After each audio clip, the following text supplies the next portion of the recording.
The fence was cut clean, not broken, not pushed down by an animal leaning on it. Cut. Wire cutters. 3 strands of barbed wire snipped at the post and peeled back like someone opening a package. Professional. Mitchell Embry found it at 6:45 on a Thursday morning in January. He'd driven out to the North Trap to check his bulls. 4 registered Hereford sires he kept in a separate pasture during the off-season, away from the cows, on 320 acres of flat Panhandle grass outside of Canadian Texas. The pasture was empty. Mitchell sat in his truck for a full minute before his brain accepted what his eyes were telling him. 4 bulls. Gone. Not 1. Not 2. 4. 13,000 pounds of registered breeding stock that represented 11 years of genetic selection and roughly $80,000 in current market value. He got out, walked to the cut fence. The ground was frozen. January in the Panhandle means single digits at night. But he could see the tracks, tire marks from a heavy vehicle, a stock trailer based on the width and the dual axle pattern. The tracks led from the cut fence across his neighbor's wheat field to the county road and disappeared on pavement. Mitchell called the Hemphill County Sheriff at 6:52. Deputy Wayne Ochoa arrived within the hour, took photos, documented the cut fence, measured the tire tracks, called the Texas and Southwestern Cattle Raisers Association, which maintains a special ranger division dedicated to livestock theft investigation. Mr. Embry, how much are those bulls worth? Wayne asked, writing in his notepad. Mitchell didn't have to think about it. 80,000. Give or take. That's replacement value. The genetics, the years of breeding decisions that went into those 4 animals. You can't put a dollar amount on that. Wayne nodded. This wasn't his first cattle theft. Canadian Texas sat in the heart of the Panhandle. Big country, sparse population, long stretches of road with no witnesses. Cattle theft in this region wasn't crime of opportunity. It was organized, planned. Trailers showed up in the dark, fences were cut with tools, animals were loaded and gone before sunrise. By the time the owner noticed, the cattle could be 300 miles away. The TSCRA Special Ranger assigned to the case was a man named Leo Cantu, 51. 23 years investigating livestock crime across the Texas Panhandle and Oklahoma border. He'd recovered thousands of head of stolen cattle in his career, but he was honest with Mitchell about the odds. The first 72 hours are everything, Leo said, sitting in Mitchell's kitchen that afternoon. If they moved your bulls to an auction within that window, they could already be sold. New buyer, new location, new brand. Once they're through a sale barn, the paper trail gets complicated fast. They're registered, Mitchell said. Tattoos in the ears, brands on the left hip, DNA on file with the Hereford Association. Leo nodded. That helps. But it only helps if someone checks. And most sale barns process hundreds of head a day. Nobody's pulling ears to read tattoos on every animal that comes through the ring. Mitchell's wife, Shelley, listened from the doorway. She'd been married to Mitchell for 26 years and had seen him handle drought, low markets, broken equipment, and a barn fire in 2012 without losing his composure. This was different.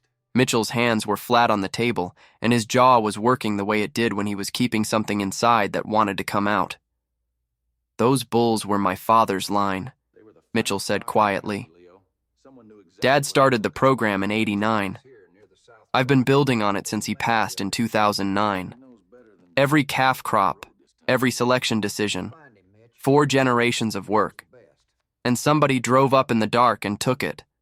Leo spent 3 days working the case. He contacted every auction facility within a 400-mile radius. Amarillo, Lubbock, Oklahoma City, Dodge City, Clovis. Sent descriptions, registration numbers, brand photos. He checked online livestock sale sites. Contacted feedlot buyers who might have been approached with off-market bulls at below-value prices. Nothing. The bulls had vanished. Not unusual for professional theft operations. The animals were likely moved out of state within hours, rebranded or had their brands altered, and sold through private treaty rather than public auction to avoid the paper trail. By day 10, Leo told Mitchell what Mitchell already knew. We're not going to find them through conventional channels. If they were sold private, they could be on any ranch in a 5-state area. Without a tip or a lucky sighting, We're looking at a cold case. Mitchell thanked Leo, hung up, walked to the empty north trap and stood at the cut fence that Shelley had repaired with new wire the previous weekend. $80,000, 11 years of genetics, his father's legacy. Gone. Shelley found him there an hour later, still standing at the fence, looking at empty pasture. "We have insurance," she said carefully. Mitchell didn't respond.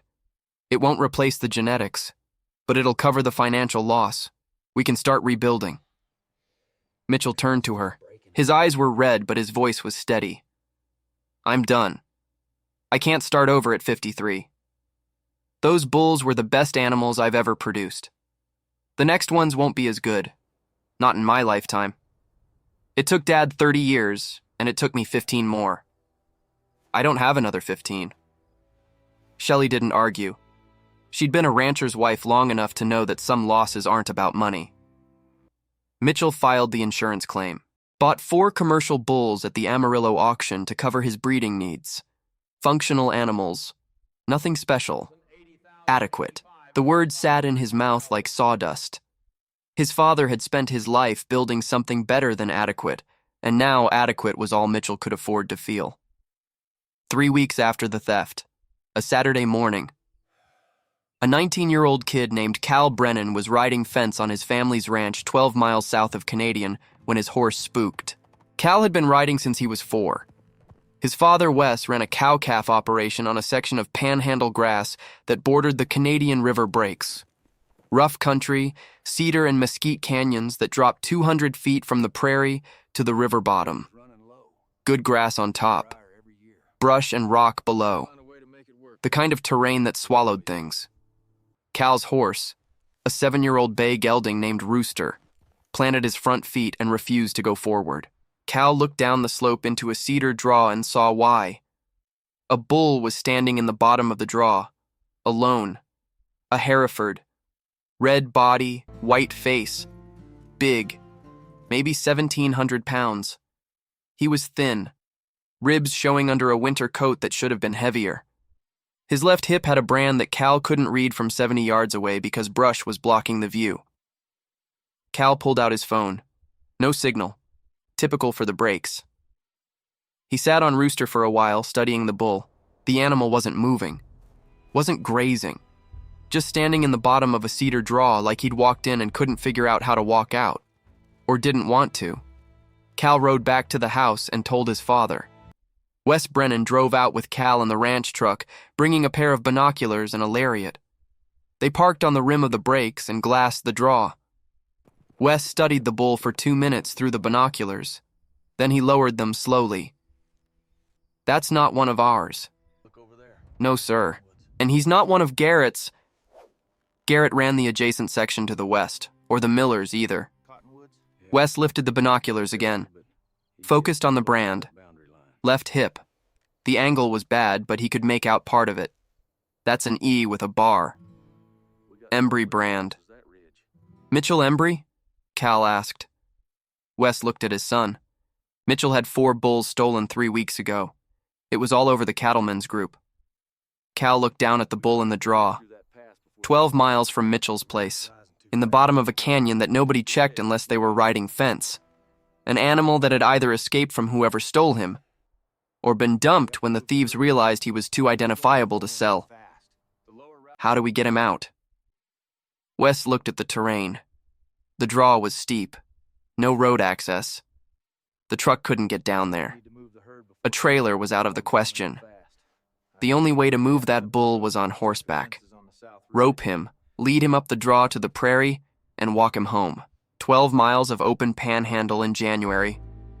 Cal didn't hesitate. "I'll go get him." Wes studied his son.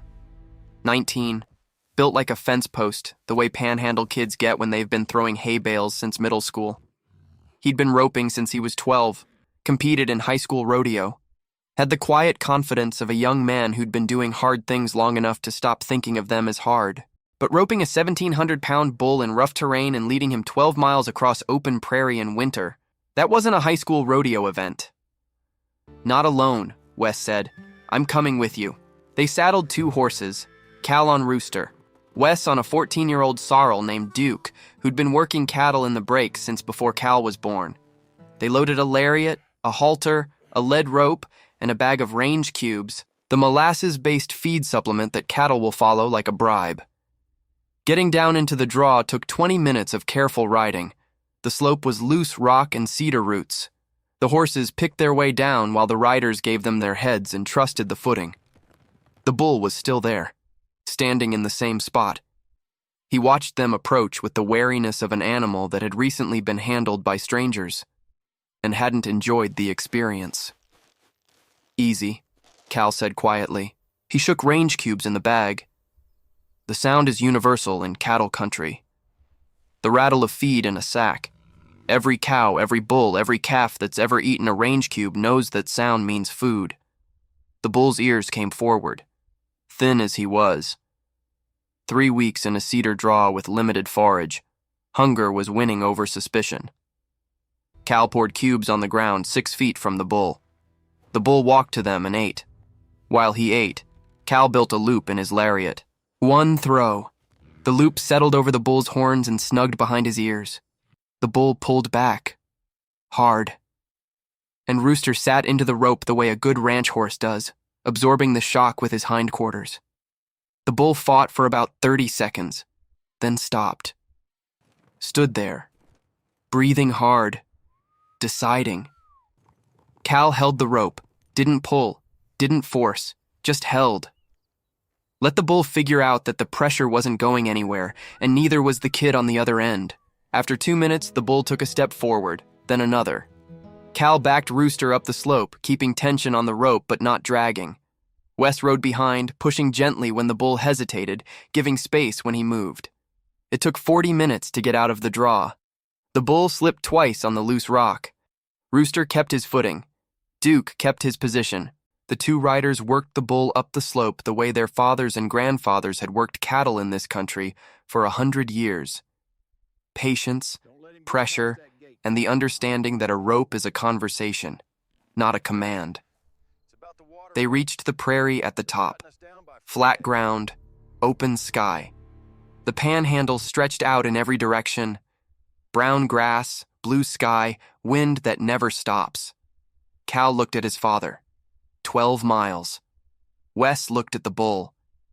He's thin, but he's walking. We go slow. Let him set the pace. They walked. 2 horses, 2 riders, 1 bull, moving across the Texas Panhandle at the speed of a tired animal who didn't know where he was going but had decided to trust the rope. It took 4.5 hours. Cal called Mitchell Embry from the county road when they were a mile out. Mitchell answered on the first ring. "Mr. Embry, this is Cal Brennan, Wes Brennan's son. I'm on the county road about a mile south of your place. I've got a Hereford bull on a rope with your brand on his hip." The silence on the line lasted 5 seconds. Then Mitchell's voice came back. Cracked right down the middle. "Which one?" Cal looked at the bull. Thin, tired, ribs showing, but standing, walking, alive. Big one. 1,700 pounds. White face. Brand reads E-bar on the left hip. "That's Benton." Mitchell's voice broke again. "That's my best bull. My father's bull. Son, where did you find him?" "Bottom of a cedar draw in the breaks on our south section. Looked like he'd been there a while." Mitchell was in his truck before the call ended. He met them at his gate. Shelley was with him. When Mitchell saw the bull walking behind Cal's horse on a lead rope, thin, rough, winter coat matted with cedar bark, he put both hands on the top rail of the gate and leaned on it the way a man leans on something when his legs aren't sure they're going to keep working. Shelley put her hand on his back. Didn't say anything. Cal led the bull through the gate into Mitchell's holding pen. Slipped the rope. The bull walked to the water trough and drank for 3 straight minutes. Mitchell looked at Cal. The kid was still on his horse, 19 years old, red-faced from 4 hours of January wind, his lariat coiled on the saddle horn, his horse blowing steam. "How much do I owe you?" Cal looked at his father. Wes shook his head slightly. "Nothing, Mr. Embry. We're neighbors." Mitchell stared at the bull drinking water. The bull he'd given up on. The genetics he'd said he couldn't replace. The line his father started in '89 that he thought ended in a dark pasture on a Thursday in January. 1 bull, out of 4. The other 3 were still gone. Probably sold. Probably rebranded. Probably standing in some pasture in another state wearing marks that didn't belong to them. But Benton was home. And in the cattle business. In the Panhandle. In the kind of country where 12 miles of frozen prairie is just a Saturday morning. 1 is enough to start again. Mitchell leased Benton's semen rights that spring to 3 neighboring operations. Used the fees to buy 2 young registered Hereford bulls from a breeder in Hereford, Texas, who gave him a price break because he'd heard the story and because that's what cattlemen do. By fall, Mitchell's calf crop carried Benton's genetics again. The line continued, not all 4 branches. 1. But the root was alive. Cal Brennan went back to his father's ranch and finished riding fence that Saturday afternoon. Didn't talk about it much. When people at the feed store asked him about finding the bull, he'd say, "He was in a draw. I roped him. We walked home. That's it." Wes told the story differently. Told it with the pride that fathers carry when their sons do something that proves the work wasn't wasted. "My boy rode into a canyon, roped a 1,700-pound bull alone, and walked him 12 miles across the Panhandle in January. I was just there to watch." Mitchell framed the lariat that Cal used. Hung it in his barn next to a photo of his father standing with the original Embry Herefords in 1989. 2 generations of building, 1 night of losing, 1 kid with a rope and the sense to use it, and a bull that somehow ended up in the 1 canyon where somebody would find him, on the 1 ranch where somebody knew what he was, on the 1 morning when somebody's son decided to ride that fence instead of waiting until Monday. The other 3 bulls were never recovered. Leo Cantu kept the case open. Tips came in occasionally. Nothing panned out. But Benton stands in Mitchell's North Trap today. Heavier now. Coat filled in. The weeks in the cedar draw left no permanent damage. Just a bull that flinches slightly when a trailer backs up, which is the kind of scar that doesn't show on the hide. Cal drives past the Embry place on his way to town sometimes. If Mitchell's in the yard, they wave. The way Panhandle people wave. A hand off the steering wheel. Nothing more. But Mitchell knows what that wave carries. And Cal knows too. Some things don't need more than a nod between neighbors and a rope that did its job.